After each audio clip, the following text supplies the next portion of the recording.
You ask Tiger to solve. This deals with linear equations with one unknown.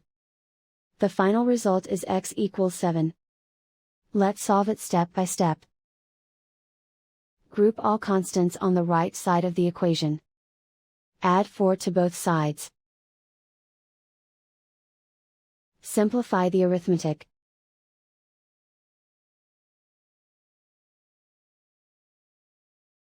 Isolate the x. Divide both sides by 5. Simplify the fraction. Find the greatest common factor of the numerator and denominator.